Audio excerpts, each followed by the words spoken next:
as this episode is about time and the illusion of time and the paradox of time that we're in this 3D reality, while also being spiritual sovereign beings, I wanted to bring something forth that I am so honored and excited to create for you, with you at this time, as you lean in this year to claim your divine birthright.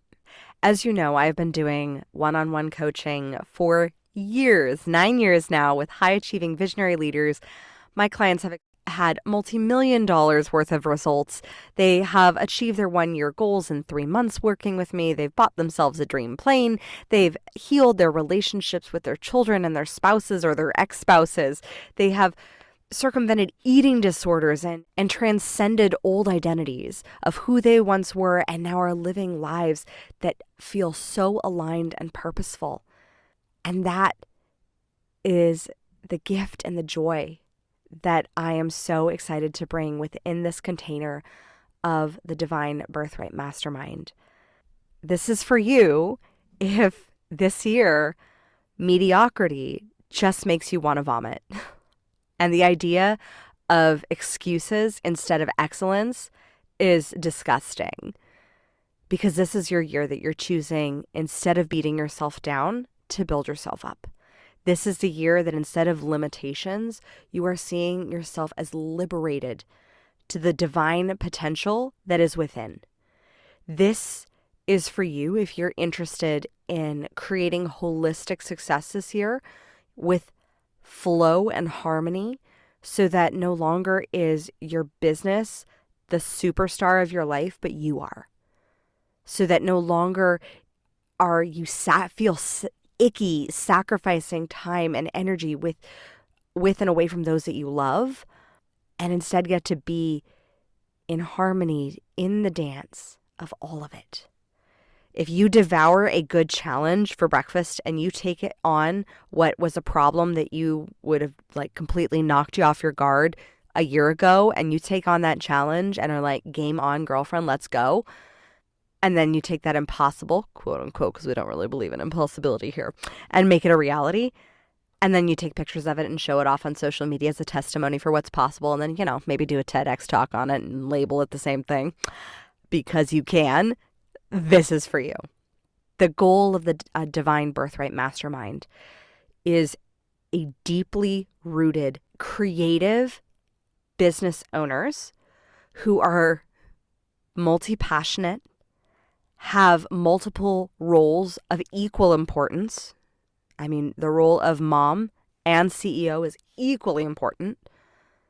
And this is for you if you no longer want to go climbing the mountain of both your business, personal, and your spiritual aligned success alone.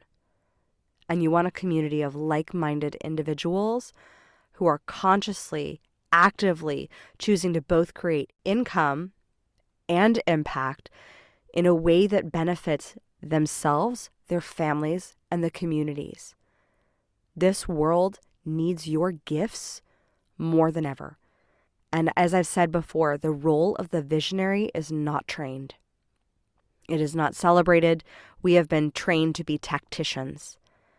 And this is a mastermind that will allow you to step in and live in the embodiment of that more feminine role of the visionary, while also applying the role of the integrator, of integrating all of the pieces of your life to function as one holistic symphony.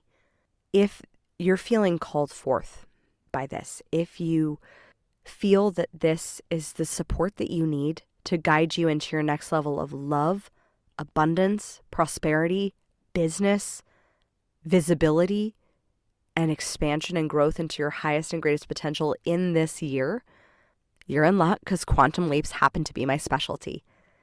It would be my honor to guide you through the next 12 months in this sacred container of support, of belief, and of being able to see, as some of my clients have said, your highest and best and your greatest potential, maybe even before you can. If you're needing that light, that guidance, and a community around you to challenge you lovingly, to rise into your reign, to kick fear off your throne once again, then let's do this together. I invite you to click below and join us inside the Divine Birthright Mastermind. We begin on February 2nd. And with that, let's go to the episode. Welcome to the Crown Yourself podcast, where together we build your empire and transform your subconscious stories about what's possible for your business, body, and life. I'm your host, Kimberly Spencer, founder of CrownYourself.com, and I'm a master mindset coach, best-selling author, TEDx speaker, known to my clients as a game changer. Each week, you get the conscious leadership strategies you need to help you reign with courage, clarity, and confidence so that you too can make the income and impact you deserve.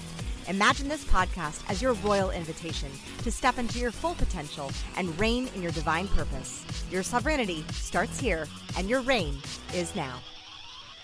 Hello, my fellow sovereigns, and welcome back to another episode of the Crown Yourself podcast. Ooh, it has been a holiday season to remember. Oh my goodness, just being in our home, being in this sacred space that we have created and manifested, and it is coming up on our 1-year anniversary in our house. Like bananas to think of a year ago we were just moving from California, and then a year before that we were just moving from Australia, and finally we have planted ourselves in our legacy home, and it feels so good, and I am so honored to be here. And so often in the beginning of the year, like we've talked about motivation and how things just feel so there is this infinite potential of what is available for us. And there always is.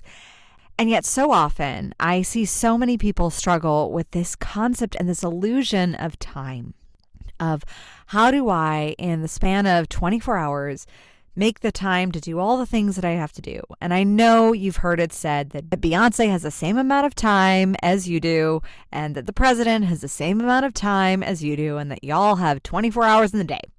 And that is the great equalizer. And yes, it is. And yes, I also call absolute bullshit on that, because Beyonce is not, carefully curating her Canva images to make sure that she has the most perfect social media post ever in the history of graphic images. No, she has got team, she has support, she has publicists and social media managers and people on her PR team managing that. Same with the president. Same with any influencer you see out there. For the most part, they have team and support that support them in getting the things done for their time. Like Beyonce does not even do her own makeup. She may on some days, but I doubt she does. So if you're spending the time to do your own makeup and you're spending the time to do your Canva graphic images or whatever you're doing in your business or in your life, like I was working with one coach who was new and starting her business, and she was getting ready to do all of this new things in her business. And she was like, yeah, I spent 3 hours working on a logo. And I was like, why? Because when we really look at time and when we use this excuse of time, we live in a false reality. Time just in general, it is a construct and an illusion. And simultaneously, in the paradox of this universe, it is not. Like, also as a professional, you want to respect people's time. You can't just like roll into a Zoom 30 minutes late and be like, oh, time starts when I do. No, you set an appointment. And if there's an appointment, you show up to it. But there is a paradox of the creation of time that we need to live into in order to manifest the things that we want to manifest. So the belief, first and foremost, that we're going to dismantle today is I don't have the time. And I no longer say that. That is something that literally is not in my vocabulary. And I do not use the words, I don't have the time. And I do not use the phrase, I'm so busy. And I've had so many people around me in my external circumstances say like, oh my gosh, you're so busy. I can't believe you're helping with this thing. And I'm like, yeah, but you will never, ever, ever hear me say, I am so busy. because busy connotes, and it has a presupposition attached to it, that there's a capacity limit.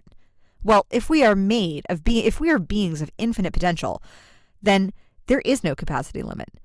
Now, there may be a time constraint, there may be time capacity, but we're going to see today how there can be infinite amount of time available to you right now. So first and foremost, I never say I don't have the time. I do say it's not a priority. So there are certain things for me that I prioritize, like time with my family. That's a non-negotiable. Time with my husband, again, a non-negotiable. Time working with my clients, non-negotiable. Like, I love doing one-on-one work. It's not scalable. I know. I've had many coaches say, oh, well, do one-to-many. It's scalable. Yes. And I really, really love working one-on-one with the right people. Like, oh my gosh, do I? And it fuels my soul. And it gets me curious. And it gets me to be like a detective. So I love it. But I never say I don't have the time. I say it's not a priority. I also never say that to my children either. Like, I don't say I don't have the time for that. I say it's not a priority right now for me to look at your space app for the 50th time today. It is a priority right now to do something else sometimes. So looking at how are you languaging time? Because time is very easy to language in limitation. And it's one that society regularly does with constraints of like, oh, you're so busy, or oh, you're so overwhelmed. And all of those have a presupposition around a capacity, around the amount of time and how much stuff you can fit into the 24 hours that we have today. So in order to dismantle this belief, we have to look at and look around our beliefs around time. So if you've been saying to yourself recently, I'm so busy, I'm so overwhelmed, I have so much to do. Yes, that may be true. And there is a version of you in the quantum realm that is literally like laughing at like, oh, that's so cute. You think that's a lot of stuff? Like, really? Like, oh my gosh, I look back to when I told my husband this, when I first started Crown Yourself back in 2014, 2015, when we literally made like $100 in 1 year. Oh yeah, big buckage. And that year I was on my computer all the time. All the time. Like, my husband had a joke that I couldn't watch a Netflix show with him within 15 minutes of sitting down, because we used to sit down and have dinner in front of Netflix, and that would be our time, especially after Declan was born. I didn't do it as much after he was born, but definitely like before he was born, he would be like, we sit down, we have dinner, I would inhale my dinner, and then the computer would open up. And just recently we had a project that I was wrapping up with my team, and my husband was like, he saw me coming out, and I said, you know what, honey, this doesn't happen that often, but it is happening. And he's like, oh, it's coming out, the laptop's coming back. And I was like, yes. And this is like a very rare occasion that happens, but we were on a deadline. I wanted to make sure I honored my integrity and the commitment to my client to complete that project within the time that I had said.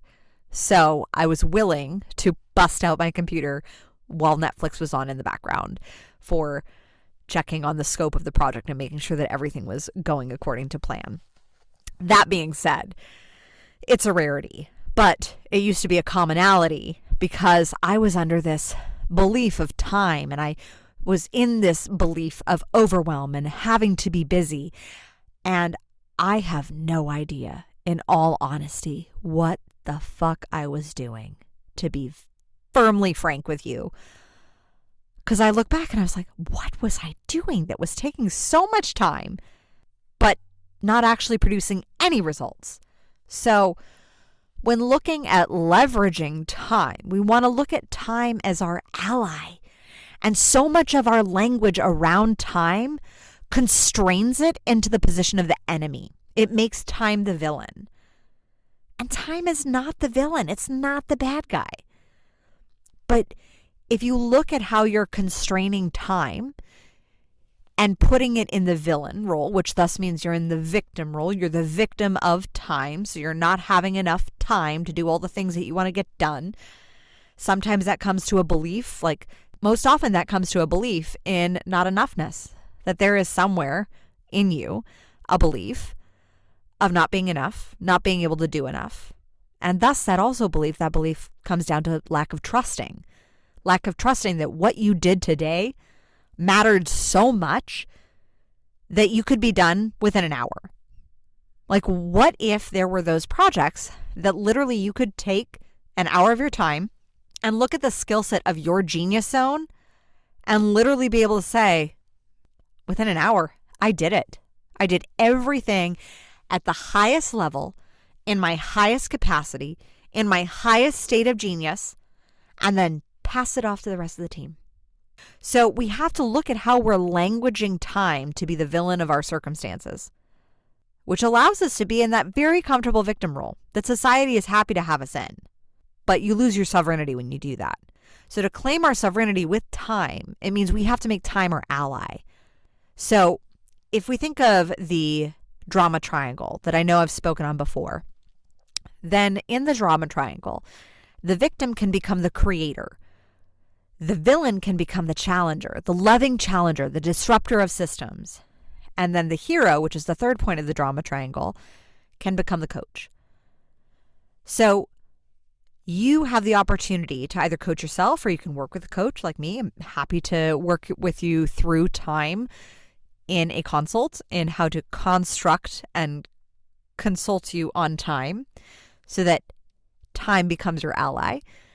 And I hope you will be able to get the framework at least from this podcast so that you can take time to be your ally and then turn that ally into working for you, not against you. Because remember, we're not fighting against time anymore. We are the creators. So when we frame ourselves, when we move from the victim role of time to being the creator, then that suddenly means that we are the creator of time. Well, do we really create more hours in the day? No. We create time for our priorities. And this is where your values comes into play. Knowing your priorities means knowing what you value. If your time feels scarce, a lot of time, that means that you are curating your time to be against the shoulds of everybody else's schedule. And that's just not the way a queen does things. So to shift from being the victim of time to being a creator of time, it means you filter time through the value system of your priorities. What is the highest priority value for you in this season of your life right now? Now, you know I've said multiple times that the quality of your life is determined by the quality of your questions. That is straight from Dr. Richard Bandler, the founder of NLP. What is the highest value priority for you in this season of your life right now? That question breaks it down into three parts, breaks time into three parts. So one, the season of your life. We're going to work it backwards. The last part of the question is the season of your life. You will have seasons, as we've discussed on this podcast before, of winter, of spring, of summer where things are hot and passionate and heavy, of winter where things may be a little bit more dormant, a little bit more still, but there is still life underneath the snow. So looking at what is a season that you're in your life and in your business and in your relationships right now, and then what is the highest value for this season? So let's say, for example, you're in winter and sales are a little slow right now. And right now, your winter is constituting of really putting in the groundwork for building a new network so you can reach a new ideal customer avatar, so that you can reach more people come spring. So the highest value for your business would then be connection or community or retention. So it's laying the groundwork for the foundation of that network that will blossom in the spring with heaps of sales.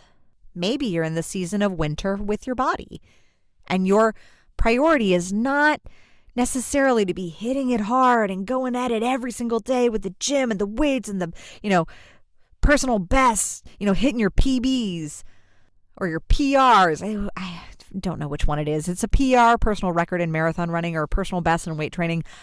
I don't do much weight training, but I do marathon running. But I don't strive for a PR. I strive to complete the marathon in my highest and best way.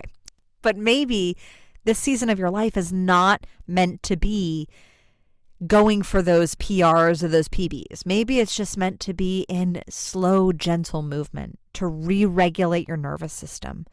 Maybe you have had a health scare or a health crisis like I did last year when I found out that my cortisol was off the charts and I was deeply struggling with mono. Mono came back all summer. And I was like, who have I been making out with? It's just been Spike. What the heck? But that being said, when I found that out, I was like, oh, my body had no desire to hit it hard with weights or working out or running. It just wanted slow, gentle, regulating movement. Pilates. I did some Pure Barre. Still love the Pure Barre. But I did a lot of Pilates. Got back to my yoga so I could have that slow, gentle movement because it was not the season for high intensity workouts.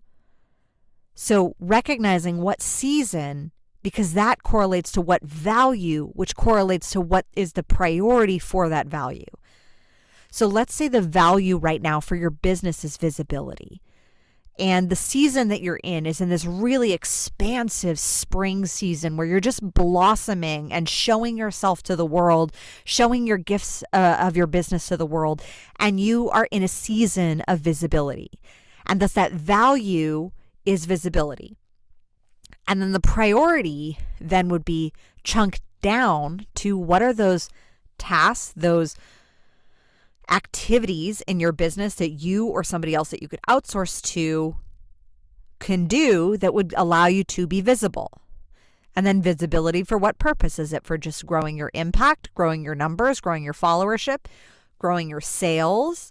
And so that's when then from there, the tactics of visibility, if your highest value right now is visibility, then what would trickle down into the priorities and into the tactics and the tasks of the day that you actually make time for, that you create time for, would then be things like podcast guesting or getting PR or getting you featured on news outlets or doing joint venture cross-brand promotions with other brands that are of similar interests and values and that would value you being a contributor to support you in growing your visibility and support them in growing theirs.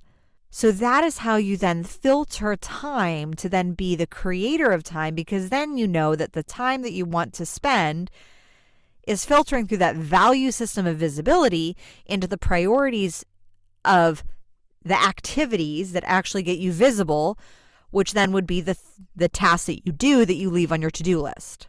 So it's not then that you don't have time. Let's say, for example, take another business example, that your highest priority value is income. Let's be real. Sometimes that is a high priority value. So then it's not that you don't have the time. It's that you have to filter everything through. Is this actually generating income for me and my business, or is it not? Because if it's not, then it's a hobby. And that's okay. It's great to have hobbies, but we have to be real about what's actually a business, what's sustaining the business entity and the ecosystem that we're building, which is cash flow, and what is the fluff. And then leveraging time in the context of the drama triangle, as we become the creators of time, as we filter time through this question so that we're no longer the victim of time, but we're the creator of our time, and we look at time in the seat of the empowered challenger. So it's no longer the villain, but it's now moved into the empowered role, into the positive role in the flipped drama triangle, where it's no drama triangle because you're the creator of your circumstances. Time then becomes the great challenger. So this is when deadlines become fun. I am writing my new book that is coming out this year in March called Make Every Podcast Want You, How to Become So Radically Interesting You'll Barely Keep from Interviewing Yourself. And time has been so fun because I know as a mother of 2 young kids, there is time that I have to create and I had to find and I had to like make space for in my schedule to do this creation. My book became like my lover, and I had to find time to see that. And it became like this romance where I got to seek out and source time and see like when could I just make a quick getaway and just see them for an hour. And I get to like, that was the love and the excitement and the challenge that I got to write through, which made it so much more fun and interesting. And obviously Spike was incredibly supportive of me loving on my love of writing. So it helps to have a great support network as well. Oh, Bubbies, Colton has joined me for the rest of the podcast recording. He woke up a little early from his nap, so he's just kind of cuddling on me right now, which is sweet. And again, a prime example as well of time, right? Because what is a priority for me? Well, recording this podcast is, and supporting my son in making sure that he feels loved and cared for. And so then if we look at the drama triangle through the lens of time, we have that third piece of the triangle, which is in the drama cycle, it is the hero, aka the codependent or the enabler. And in the positive form of drama, it is the coach. And so it is your higher self that gets to coach you on like what is the value of what it is that how you are looking at time. It is your higher self that gets to guide you, or I mean, you can always work with a coach, like I've said, that gets to guide you in seeing how are you leveraging time? What are you believing about time? What are the beliefs about time that you currently have that are blocking you from receiving what it is that you want to receive and do with your time that aligns with your greater purpose? And then how can you better support yourself to grow to that next level where there's an even greater relationship with time? So a few beliefs that I have around time are: 1, I am the creator of my time. And 2, I am time. Time flows through me, and I use time as my asset. Time is my friend. Yeah, time is like the growth friend that will call you on your own BS and be like, girl, you tripping right now. Like you're making excuses for yourself. Come on. And it will lovingly challenge me to go and grow faster and farther, because that is what a true friend of time gets to be for me.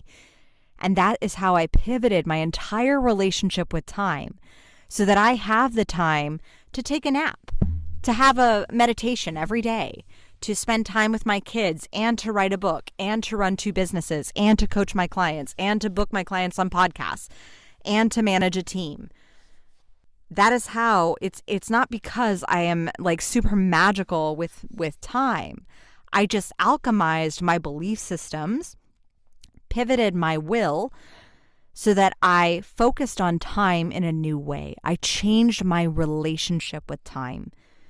And if you're struggling with managing your time, it is not time that you manage, it's yourself. And you have to change your relationship both with yourself and how yourself interacts and engages with time. Because when you pivot your relationship with time, that is when you start to see magical quantum leaps happen, because you become that creator.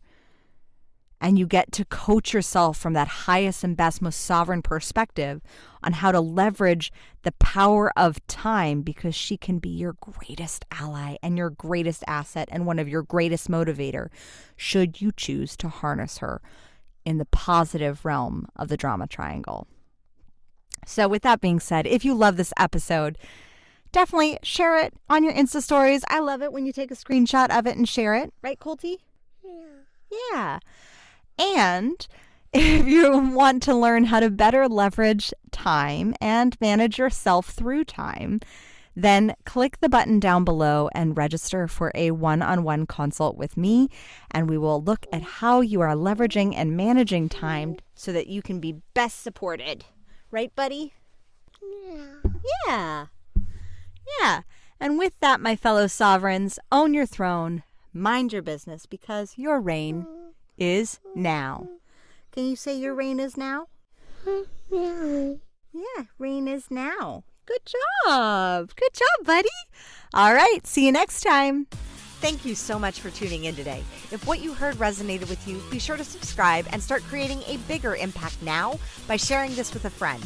Just by doing that one simple act of kindness, you are creating a royal ripple to support more people in their sovereignty.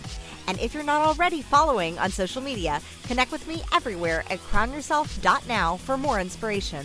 I am so excited to connect with you in the next episode. And in the meantime, go out there and create a body, business, and life that rules. Because today, you crown yourself.